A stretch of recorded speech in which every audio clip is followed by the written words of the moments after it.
હવે આપણે કરીશું સર્વાંગાસન. સર્વ રોગોનું આસન કહેવામાં આવે છે સર્વાંગાસનને. તેને કરવા માટે આપણે પહેલા પીઠના વડે સૂઈ જઈશું.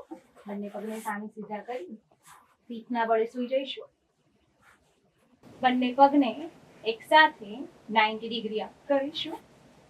થોડી કમરને ઉચકી બોડી શોલ્ડર સ્ટ્રેચ, શોલ્ડર ઉપર ઉચકી લઈશું અને રોકાઈશું. બ્રીથિંગ ચાલુ. 5 શ્વાસ ભરીશું. 1 2 3 4.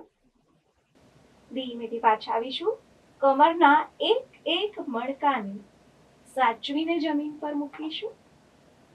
90 ડિગ્રી લેગને અપ કરીશું. ની બેન્ડ ના થાય તે રીતે રિલીઝ. એડી પછડાઈને તેનું સંપૂર્ણપણે ધ્યાન. શવાસનમાં